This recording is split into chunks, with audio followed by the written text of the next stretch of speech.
Third قرآن ہے کیونکہ اس میں توحید کا ذکر ہے. پھر ہم نے سورہ فلق کا پڑھا کہ اس میں کتنے قسم کے اللہ کی صفات کے ساتھ ہم نے جو ڈیفرنٹ طرح کے شر ہیں، غاسق تھا، حاسد ہے، نفسات، اس کے بارے میں پڑھا کہ حسد ہی کے بارے میں ہمیں کتنی چیزیں جانی کہ کس طرح وہ زندگی کو تباہ کر دیتا ہے حسد.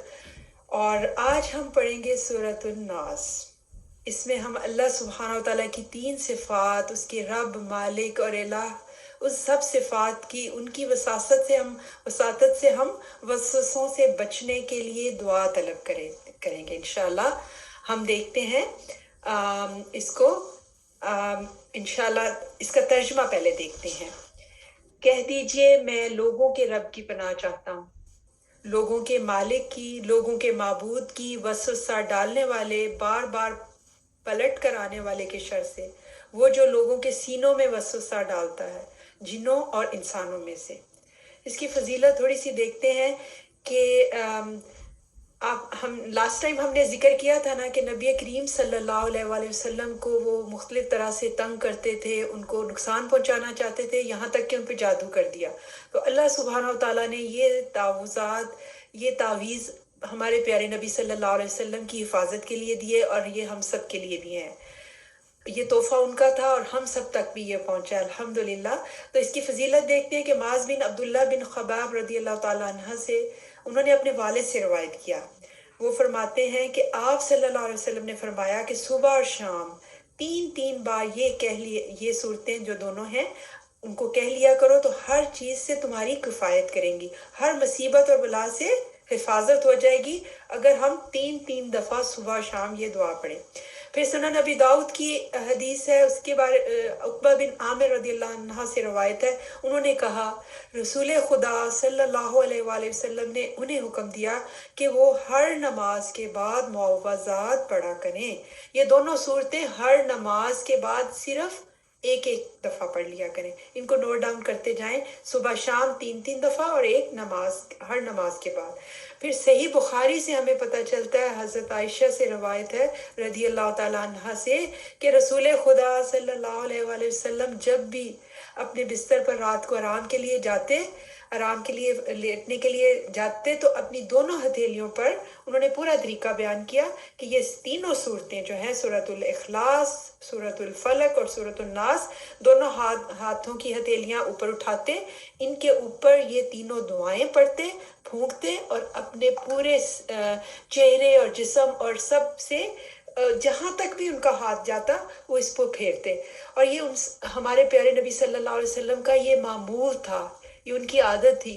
آپ حضرت عائشہ رضی اللہ تعالیٰ عنہ فرماتی ہیں کہ جب نبی کریم صلی اللہ علیہ وسلم بیمار ہوئے تو انہوں نے اپنا یہ معمول جاری رکھا کہ میں ان کے اوپر پڑھتی اور ان کے ہاتھوں پہ پھونک مارتی اور پھر پورے جسم پہ کرتی، اور میں وہ ہاتھ اپنے اوپر بھی کر لیتی برکت کے لیے.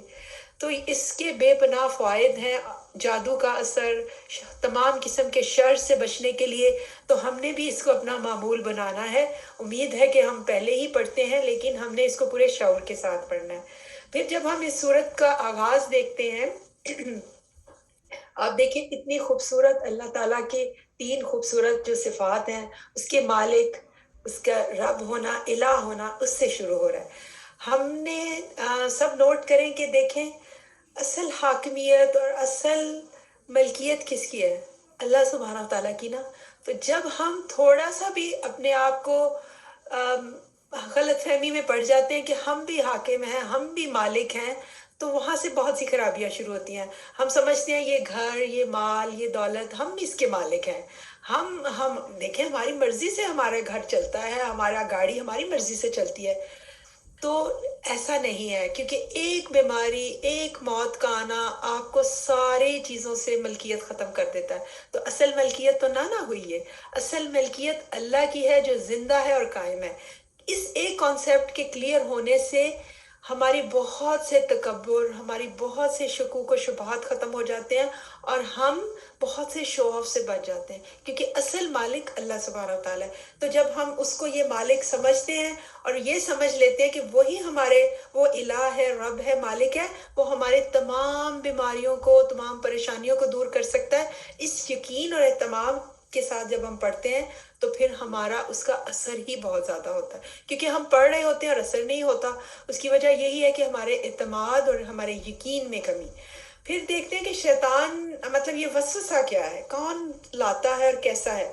تو وسوسہ ایک ایسی پست آواز ہوتی ہے جو جب ہم بات کسی کے اس میں ڈالتے ہیں تو وہ اتنا اس کو مفہوم تو سمجھ آتا ہے مگر اس کو الفاظ نہیں سمجھ آتے، یعنی اتنا خفیہ انداز سے اس کو کیا جاتا ہے. اور یہ شیطان کرتا ہے. اور یہ ہمارے پیارے نبی نے ہمیں بتا دیا قرآن میں یہ ہے کہ شیطان ہمارا کھلا دشمن ہے، اس کو دشمن سمجھنا ہے، اور جتنا ہم اپنے دشمن کو پہچانیں گے اتنا ہم اس سے بہتر اس سے حفاظت لے سکیں گے. تو کس قسم کے وسوسے ہیں نا، سب سے پہلے تو اللہ کے بارے میں وسوسہ ڈالتا رہتا ہے کہ اللہ پتہ نہیں ہے بھی کہ نہیں، اور ساری زندگی تم عبادت کرو اور بعد میں پتہ چلے کہ اس کا تو کوئی فائدہ نہیں. مطلب اس طرح کے اللہ کے ہونے کے بارے میں، اس کی توحید کے بارے میں وسوسہ ڈالتا ہے. پھر ہمارے جو روزانہ کے معاملات ہیں، نماز روزہ، سب سے زیادہ ہم سب نے غور کیا ہے کہ نماز میں بہت زیادہ وسوسے آتے ہیں. ہمارے بھولے ہوئے کام اس میں یاد آتے ہیں، اتنا بھلاتا ہے کہ ہمیں یہ تک نہیں یاد رہتا کہ ہم نے کتنی رکعت پڑھی ہیں، کتنی کس رکعت میں ہے، ہم نے کیا پڑھا ہے. تو آج کل اس میں مجھے لگتا ہے کہ سب سے زیادہ اس دور میں اس کا کام چلا ہوا ہے، ہمیں ہر چیز بھلاتا ہے. پھر طہارت کے بارے میں، ایون حج ایک دفعہ کی عبادت ہے، اس کو کہتا ہے ابھی کیا ضرورت ہے، ابھی تو تم جوان ہو، بوڑھے ہو کے کر لینا، بچوں کی شادیاں کرو، یہ بھی تو فرائض ہیں. تو اس طرح وہ ہمیں ہر چھوٹے بڑے غرض جتنے بھی وسوسے ہیں ان کا تو ایک لمبی لسٹ ہے.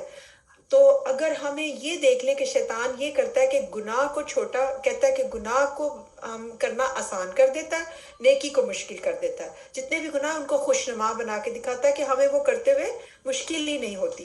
تو لیکن اتنی زیادہ وسوسے ہیں تو کیا ہم ان سے نہیں بچ سکتے؟ کیونکہ وہ تو مسلسل کام کر رہا ہے اور ہم پہ اثر ہو رہا ہے.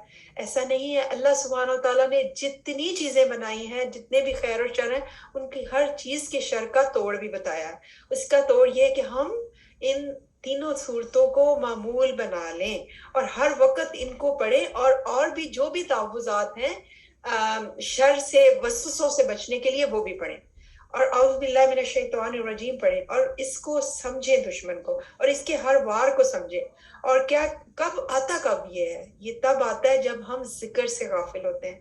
ہم نے اپنے سکیجول بنانا ہے، نماز، قرآن اور اس کے ساتھ، اور باقی چیزیں اس میں ڈالنی ہیں. پھر ہم اذان سن سکتے ہیں. اچھی صحبت ہمیں شیطان کے واروں سے بچا سکتی ہے جب ہم زیادہ ہوں، اور ہم دعائیں پڑھیں اور اس سے حفاظت کر سکتے ہیں. بس آخری بات یہ کہ آپ یہ دیکھیں کہ پہلے سورہ فلق میں ایک اللہ کی صفت اور 3 طرح کے شر، کہ وہ دنیاوی شر تھے، تینوں دنیا خراب کر رہے تھے. اور یہ سورۃ الناس میں 3 طرح کی صفات اللہ سبحانہ وتعالیٰ کی، اور جو آخرت ہے، جو دائمی ہے، جو ہماری جنت اور جہنم کا باعث ہے، اس کے شروں سے بچنے کے لیے. کیونکہ اگر وسوسے ہماری آخرت خراب کر دیں گے تو ہمیں کہیں کا ہی نہیں، ہم پھر ہر چیز ہماری ختم ہو جائے گی. تو ہم نے اس کو پورے شعور کے ساتھ پڑھنا ہے. اللہ تعالیٰ مجھے اور آپ سب کو توفیق دے کہ ہم اس کو سمجھ کے پڑھیں انشاءاللہ تعالیٰ. جزاکم اللہ خیرا کثیرا. اب آپ کی بریک ہے. السلام علیکم ورحمۃ اللہ وبرکاتہ. لا إله إلا الله والله